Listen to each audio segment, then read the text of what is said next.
I woke up on my 18th birthday expecting maybe a small cake or a quick happy birthday. Instead, I found my adoptive father in the living room with a suitcase at his feet. My heart pounded. Something felt off. He didn't offer a hug or a smile. He didn't say much at all. He just handed me a duffel bag stuffed with a few clothes and tossed a release form onto the coffee table. "We did our part," he said flatly. "You're not our responsibility anymore." I stared at him in disbelief. My adoptive mother stood behind him, arms crossed, avoiding my eyes. I felt an ache in my chest that made it hard to breathe. 18, kicked out, just like that. My father leaned forward as if he was doing me a favor. "Sign the release, take your stuff, we're done." No apology, no explanation.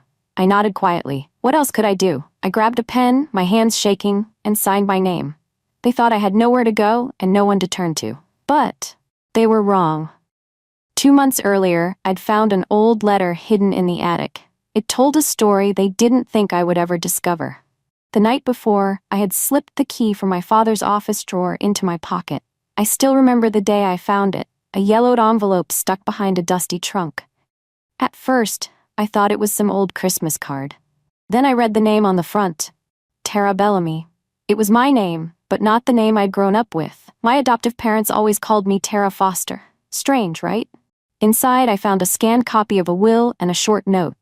"My granddaughter, Tara Bellamy, is hereby named beneficiary of the Bellamy Trust. Signed, Richard Bellamy." Richard Bellamy, my biological grandfather. The letter explained how he set up a trust for me through my father's line. My father, Henry Bellamy, had died from cancer when I was too young to remember him. My grandfather passed away 2 years after that. But he'd left something for me. Something big, apparently. I felt my hands shake reading the words. Why had I never heard about this? How come my last name was different? The letter was clear. The trust belonged to me. By blood. Suddenly, every cold glance from my adoptive parents felt suspicious. I realized I might be standing on the edge of a huge secret. The letter mentioned a trustee, appointed to protect these funds. Until I turned 18. Right before leaving that house forever, I used the key I'd stolen to unlock my adoptive father's desk drawer. My heart thumped. If he caught me, who knows what he'd do. But something pushed me forward. I had to know what they were hiding. Inside, I found more than just receipts and bills. I discovered official-looking paperwork about my guardianship and a copy of the trust documents. Except these looked altered. Pages had new clauses added. One section jumped out, a caregiver discretion clause. It allowed my guardians to use the trust for living costs while raising me. I swallowed hard. That clause was stamped with a notary seal, dated 4 years after my grandfather had died. That was impossible. My breathing quickened as I flipped through each page. The signature seemed smooth, too perfect, as if the pen never lifted from the paper. Even the notary stamp looked suspicious. What did this all mean? My adoptive parents had apparently dipped into funds they shouldn't have touched. And if they forged these documents, they had broken the law. I crammed everything into my backpack, realizing I was holding proof of something bigger than I had ever imagined. I went straight to the address listed on the original will. A small law firm in a tall, gray building downtown. My palms were sweating as I explained who I was and showed the paralegal the letter mentioning the Bellamy Trust. She took one look at the original documents and her eyes went wide. "You're Tara Bellamy?" she asked, her voice full of surprise. She quickly pulled up old files on her computer. Her expression darkened. "That trust," she whispered, "should have been locked away until you turned 18. She explained that I was never fully adopted. On record, I was registered only as a ward, meaning my guardians had limited rights. I felt my throat tighten. If that was true, how did they manage to access a trust that was supposed to be untouchable? She turned her screen toward me, showing a digital record of an adoption that apparently never finalized. Then she showed me a second document, an adoption certificate dated a year later, but the names and dates didn't match my birth certificate. It was like I was someone else on paper. My mind swirled. If I wasn't legally adopted, how did they get their hands on my inheritance? The paralegal directed me to a name I'd seen on the original will. Howard Latham, the lawyer appointed by my grandfather as the trustee. With a few phone calls, I tracked him down at a small suburban house, His yard was overgrown, and a battered old mailbox read Latham in peeling letters. He opened the door and blinked in shock when I introduced myself. "Tara Bellamy?" he repeated. "That's not possible." We sat in his living room, surrounded by dusty books and old newspaper clippings. His hands shook as he flipped through the letter and will I'd brought. He kept shaking his head. "I resigned from your grandfather's estate after they sent me a death certificate with your name. They said you'd passed away when you were 6. A cold chill ran through me. "They told you I died?" He showed me the paper. It had my name, birth date, and a declared date of death. My adoptive parents must have faked the certificate. Howard looked heartbroken. I believed it. I thought the trust would just dissolve. "I'm so sorry." Holding my own death certificate in my hands, I realized how deep this deception really went. Howard helped me confirm what I already suspected. My adoptive parents had staged my death on paper. That false certificate had cleared the way for them to argue the trust was no longer active. But that wasn't all. We dug through old estate statements. The trust money was quietly transferred to something called Bellamy Family Management, LLC. Strange name, right? But it was just a shell company, a fake business used to reroute funds. According to Howard, the money would be reabsorbed for family purposes once I was declared dead. I felt a knot tighten in my stomach. My adoptive parents had manipulated the system for years. They must have realized that if I died, legally or otherwise, the inheritance would revert to them, or at least be accessible through some shady channel. Howard stared at me with sad eyes. "I wish I'd known. I only found out they changed everything after they told me you were gone. I retired soon after." His regret was genuine. I realized he'd been pushed out to remove any witness who might question the paperwork. As we scanned the files, I saw a name that made my blood run cold. My adoptive dad's name, listed as a manager of that shell company. Back in my tiny motel room, I spread out everything I'd collected. I compared signatures from the trust amendments to random documents my adoptive mother had signed over the years. Like a birthday card she gave me once, though it was barely heartfelt. The swirls, the loops, the way she dotted her I's, they matched. I felt like I'd been punched in the gut. It wasn't some rogue lawyer forging things, it was my own adoptive mother, penning her name as if she were the trustee or my grandfather. She'd committed forgery under official notary stamps. What else had she done? I called Howard and told him. He went quiet for a moment before speaking. "That means everything they submitted is fraudulent. If you take this evidence to a judge, it could collapse their entire scheme." My heart pounded. This was the key that could bring them down.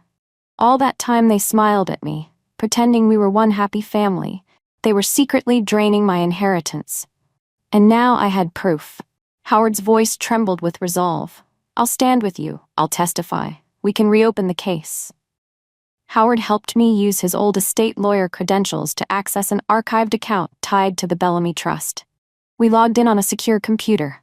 My heart raced as page after page of disbursements appeared. For years, money poured out of the trust into various accounts labeled household support and childcare costs. It was all under the guise of caring for me. Vacations I never went on, spa trips for my adoptive parents, fancy restaurant bills, mortgage payments, a new car, every line item pointed to a betrayal. They'd used my money to fund their lifestyle, even sending their biological son to a private academy. Meanwhile, I got secondhand clothes and an allowance so small I had to beg for lunch money. Then I saw a recent transaction from 2 months ago, a huge lump sum wired to a Cayman Islands account. The beneficiary? A holding company I didn't recognize. My blood boiled. They were shipping my inheritance offshore, maybe to hide it. Howard looked grim. They might be trying to vanish it before you turn 18. But they hadn't counted on one thing. I was still alive, and I had the truth on my side. I printed every record and realized this might be my last chance to act. I filed a motion to unseal the guardianship records, the ones that granted my adoptive parents legal oversight of me. My lawyer, a sharp litigator named Carla, warned me it might be a slow process, but shockingly, the judge approved it fast. The guardianship was from years ago, and no one had opposed opening it up. Inside those files, I found a twisted narrative.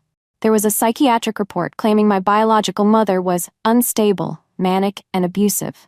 It stated that I was safer in foster care or guardianship. That document had helped my adoptive parents gain control of me, but the signature at the bottom?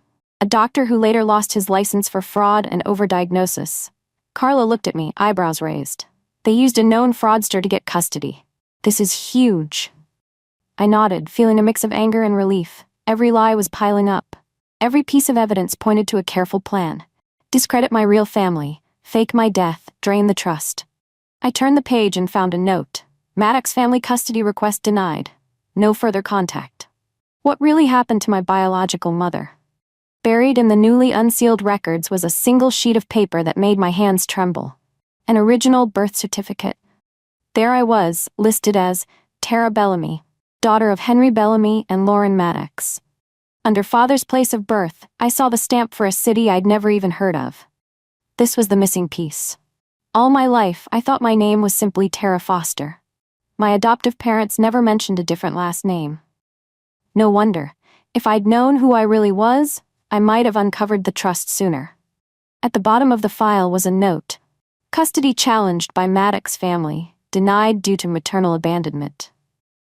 But was it really abandonment? My mother was labeled unstable. Everything about this smelled like a frame job.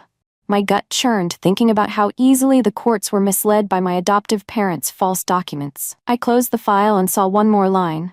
Biological mother's request for hearing denied. She never had a chance to fight for me. Howard helped me. I hired a private investigator named Julian. He specialized in old legal disputes and knew how to track down people who vanished in official records. It took him a week of phone calls and database searches before he finally called me.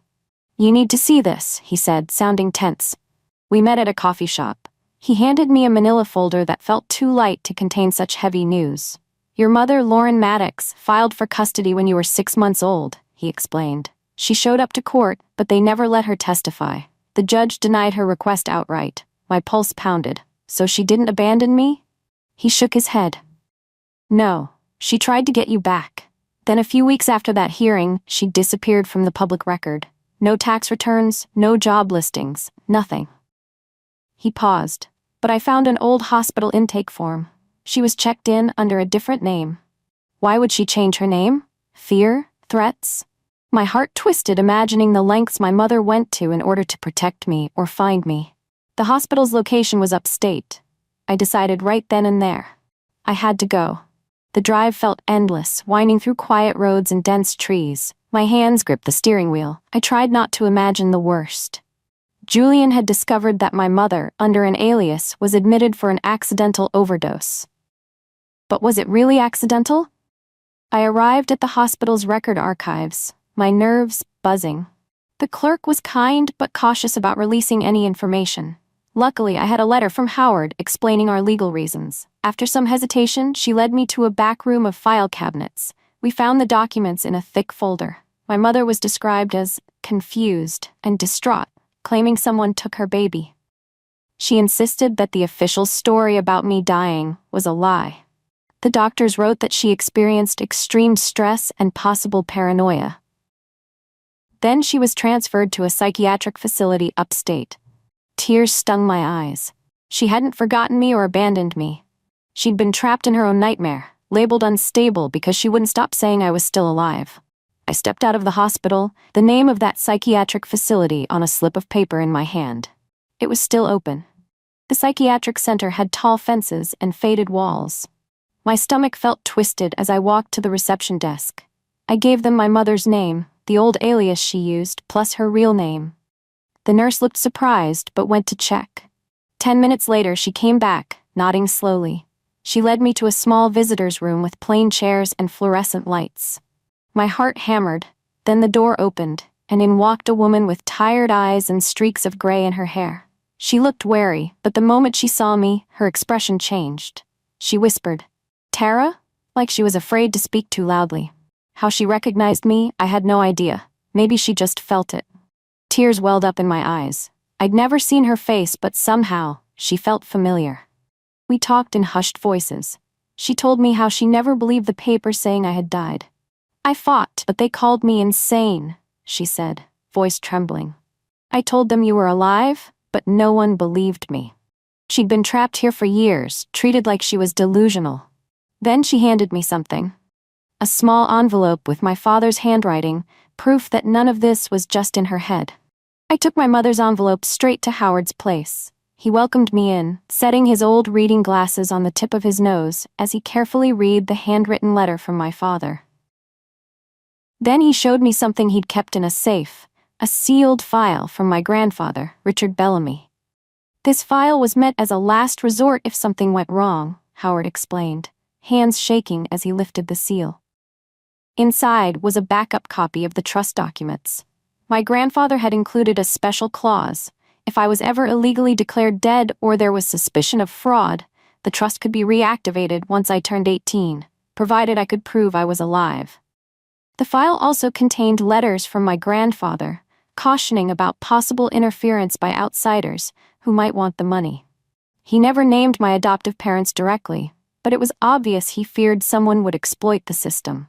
The problem was time.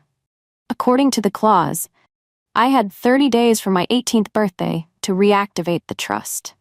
I checked the calendar. I only had 10 days left. I realized that if I didn't act now, they'd get away with everything. Early the next morning, Carla helped me file an emergency petition in probate court, presenting all the evidence, the original documents, Howard's affidavit, my birth certificate, and even the letter from my father. The clerk looked stunned by the stack of proof. She whispered, "Good luck," as she handed me the stamped copies. Now it was a waiting game. Would the judge see through the lies? We had only 10 days, and these cases can drag on for weeks or even months. But Carla knew how to push for priority hearings. The story was too big and too outrageous to ignore. Sure enough, a day later we got a court date. My adoptive parents must have caught wind because that same afternoon, they filed a parental compensation claim, insisting they were owed money for raising me. I almost laughed at the irony, given they used my own trust to do it. Carla remained calm. It's a stalling tactic. They're hoping to muddy the waters. I clenched my fists. They were used to controlling the narrative, but for once, they couldn't stop me from speaking. The hearing was set for next week, just before my 30-day window closed. In the courtroom, tension filled the air. On one side sat my adoptive parents, armed with binders of receipts and documents, trying to justify every penny. Their lawyer painted a picture of struggling guardians who sacrificed to raise me. My parents nodded solemnly, like they were saints doing charity work. But then Carla presented our evidence. Copies of bank statements showing the trust paid for their mortgage, their cars, and their endless vacations. The judge's stern gaze darted from those papers to my adoptive parents. I kept my eyes down, focusing on my breathing. My mother, adoptive mother, I reminded myself, glanced at me with a flicker of panic. She must have realized we had the upper hand. Every argument they made crashed against proof of forgery, false death certificates, and illegally modified trust documents. When the judge asked them to explain these forged notary stamps, their lawyer stammered. My adoptive father's face turned red. We were advised it was a standard amendment," he lied. But the judge didn't look convinced. The judge ordered a full audit of the trust. Next hearing was in 3 days. We could all sense the tide was turning. 3 days later, we were back in court. This time, the mood was even heavier. The court-appointed auditor took the stand. She calmly explained how she'd traced every forged signature and questionable transaction. Then she read her findings. My adoptive parents had committed systematic fraud, forging documents to access a trust they had no right to control. The judge's face hardened. He declared their guardianship null and void from the moment they used false statements to gain custody. Legally, it was as if they'd never had the right to my finances at all. My adoptive parents stared in horror. Their lawyer tried to object, but the judge slammed down the gavel. "This court recognizes Tara Bellamy as the sole and rightful heir to the Bellamy Trust," the judge said firmly. My chest tightened. All these years stolen from me. Yet in that moment, I finally felt recognized for who I was. As the judge signed the order, he glanced at my adoptive parents. "These findings may be forwarded for criminal investigation," he warned. Their eyes went wide with fear. The official paperwork arrived 2 days later. Carla handed me the documents, which formally reinstated the trust in my name. After so long, I now had access to the Bellamy inheritance, enough money to change my life. Yet I didn't feel like celebrating. It wasn't about living large or bragging on social media. It was about justice and closure. I stood outside the courthouse, holding the files that proved my entire childhood was a lie. My phone buzzed. I looked down to see a text from my adoptive mother. "We need to talk. Please, hear us out." I read it twice. Part of me wanted to ignore her forever. Another part of me felt a sudden curiosity. What could they possibly say now? Howard placed a hand on my shoulder. "Sometimes it's worth hearing the final excuses," he offered quietly. I nodded, torn between anger and pity. They were the only parents I'd known, even if they'd been criminals in disguise. Swallowing my pride, I texted back a single word: tomorrow. We agreed to meet at a small diner outside town, neutral territory. When I arrived, they were already there, hunched in a corner booth. They looked older, drawn, and scared. My adoptive father started to talk, words spilling out. We never meant to hurt you. We needed the money to care for you." My adoptive mother grabbed my hand. I pulled away. "You forged documents. You told the courts I died. You called me a burden." My voice shook with quiet rage. They glanced at each other, desperation in their eyes. My father muttered, "We didn't realize how much the trust was worth at first. Then we got used to it." He tried to sound apologetic. "But we did raise you, right?" My entire body trembled. They were making it sound like they had no choice, as if draining my inheritance was some necessary evil. "You had 18 years to love me," I said softly. "You chose the money." They begged me to drop the charges, claiming they'd pay me back or work something out. I slipped an envelope onto the table. Inside were copies of the court's criminal referral. I stood up, looking them in the eye. "We're done here." That weekend, I drove to my grandfather's old estate. It was a sprawling property with a gate and a long driveway. Vines crept along the walls and the paint chipped in places. Dust coated the windows. My footsteps echoed in empty corridors that once belonged to the Bellamy family. My family. I wandered from room to room, imagining the life I could have had. Maybe I would have played in these hallways as a kid. Maybe my parents and grandparents would have celebrated my birthdays here. Instead, I spent my childhood under the roof of people who only saw me as a paycheck. The silent rooms felt haunted by what-ifs. Part of me wanted to fix the place up, transform it into something warm and welcoming. Another part of me just wanted to leave this relic behind. Memories I never got to form couldn't be reclaimed. Eventually, I locked the front door and stood on the porch, gazing at the overgrown yard. The wind rustled the trees as if whispering a final goodbye. Maybe one day I'd restore it. But not now. I dropped the key in my bag and turned away, determined to reclaim my future on my own terms. Once the inheritance was officially in my name, I changed my last name back to Bellamy. It felt like shedding a heavy coat I'd been forced to wear all my life. The name Foster reminded me too much of those empty smiles and stolen money. I rented a quiet apartment in a safe neighborhood. The first thing I did was bring my biological mother there. After proving her false diagnosis in court, she was finally released from the psychiatric facility. The staff said her progress soared the moment she saw me again. We didn't need fancy cars or a big mansion. We just needed peace. I spent my days carefully planning how to manage the trust, but I also spent my nights talking to Mom about everything. The guilt and sadness she carried melted a bit every time I reassured her, "I'm alive and I'm okay." People asked why I didn't plaster this on social media or go public with the story. But I'd had enough drama. I just wanted to focus on healing. My new life was about quietly moving forward. As we settled in, I received a final envelope, postmarked years ago, with my name in neat handwriting. The envelope contained a letter from my father, written when he was in the hospital for cancer treatments. The date on the top corner told me it was from before I turned 2.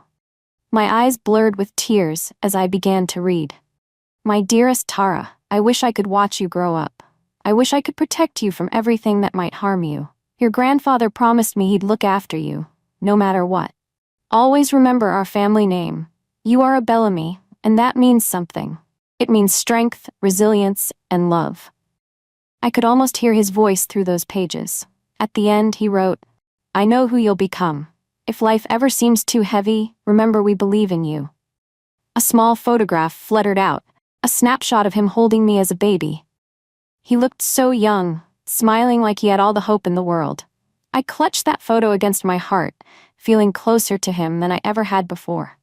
I slipped the letter into a safe place, tears streaking my cheeks, determined to honor his faith in me. The next few weeks flew by in a whirlwind of legal news. The state moved forward with charges against my adoptive parents for fraud, embezzlement, and forgery. Financial audits dug into their assets, draining what little they hadn't already spent. Their retirement accounts seized. Their lavish home likely on the line for restitution. I had to appear in a hearing to confirm the facts. My adoptive mother tried to appeal to my sympathy. She sobbed on the stand, blaming outside pressures and bad advice. But I just stared straight ahead. My father used to always tell me to hide my emotions. But I wasn't going to let them see me break. The judge's ruling was swift and severe. They owed the trust back interest and faced potential prison time if convicted. The IRS also launched its own investigation into their hidden accounts, including that Cayman Islands transfer. They were sinking faster than they could bail water. I stepped out of court, the press snapping pictures. I wondered what they'd do when they realized they couldn't hide behind lies anymore. In the final phase of the legal battle, my lawyers filed a motion to recoup guardian compensation from my adoptive parents. Essentially, they had billed the trust for raising me, but never used their own money. Now, the court demanded they repay those amounts personally. The argument was simple. If they spent my trust funds on my upbringing, they didn't actually pay for anything themselves. They stole from me, so now they owed me. When the judge granted that motion, my adoptive parents were left with a colossal debt they couldn't escape by bankruptcy, because fraud removes that protection. I heard they sold furniture, canceled every unnecessary expense, and borrowed from family members. Still, it wouldn't be enough. Their fancy cars and big house were illusions, funded by my money. I witnessed their car being repossessed right in the courthouse parking lot.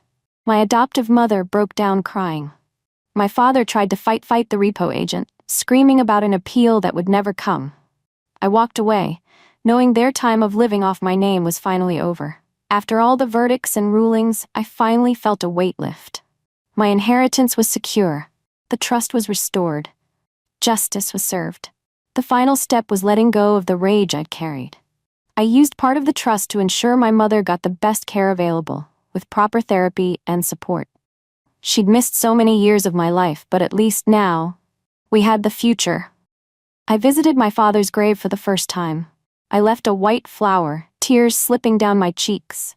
Then I drove to my grandfather's resting place, silently thanking him for believing in me, enough to prepare for every trick my adoptive parents tried.